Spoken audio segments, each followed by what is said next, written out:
Assalamualaikum warahmatullahi wabarakatuh. Perkenalkan, nama saya Anugerah Atmajaya dengan NIM L0112311178. Jadi, kali ini saya akan menjelaskan bagaimana atau tahapan-tahapan isolasi DNA. Sebelumnya, teman-teman tahu tidak sampel apa yang dapat memberikan informasi secara lengkap dan jelas? Jawabannya adalah DNA.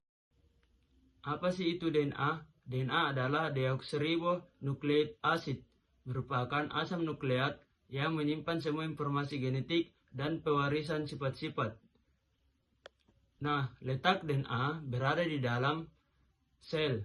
Bagaimana cara mengambil DNA atau yang dikenal dengan isolasi DNA? Ada 5 tahapan isolasi DNA. Yang pertama, preparasi sampel. Yang kedua, lisis dan ekstraksi. Yang ketiga, presipitasi. Yang keempat, washing. Dan yang kelima, elution. Tahap pertama adalah preparasi sampel. Preparasi sampel adalah persiapan sampel sebelum isolasi. Sampel dapat berupa mikroorganisme, hewan, tumbuhan, dan manusia. Isolasi DNA dapat dilakukan pada semua sel yang memiliki inti sel. Hal ini dikarenakan di dalam inti sel terdapat kromosom, DNA, atau informasi genetik. Pada sampel manusia terdapat jaringan biopsi, kultur sel, dan lain-lainnya. Pada saat preparasi sel, pastikan jumlah sampel tidak terlalu sedikit atau cukup. Selanjutnya tahap kedua, lisis dan ekstraksi, atau bagaimana cara kita menghancurkan sel sehingga material yang berada dalam sel keluar dan terekstrak. Sel dikelilingi oleh membran sel yang terdiri beberapa komponen seperti protein, lemak, dan karbohidrat. Sehingga untuk dapat mengambil DNA di dalam sel, maka membran sel dihancurkan atau proses pelisisan sel. Teknik pelisisan sel ada 3, yaitu mekanik, suhu, dan kimia. Proses mekanik meliputi pengerusan dan ultrasonifikasi. Yang kedua, suhu freezing thawing atau bisa didinginkan dan dihangatkan. Selanjutnya kimia berupa fenol, liquid nitrogen, dan lainnya. Berikut contoh pelisisan, pengerusan, dan penggunaan liquid nitrogen.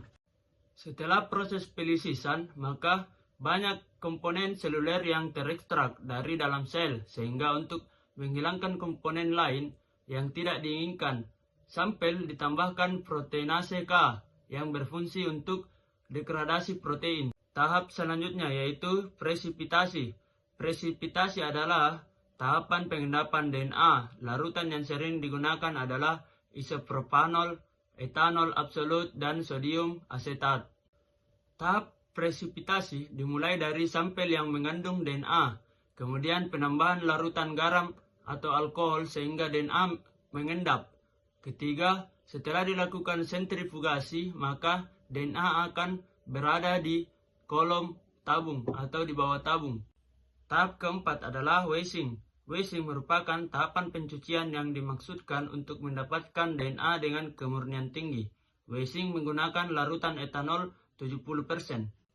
Tahap selanjutnya adalah elution. Elution merupakan tahap akhir pada isolasi DNA.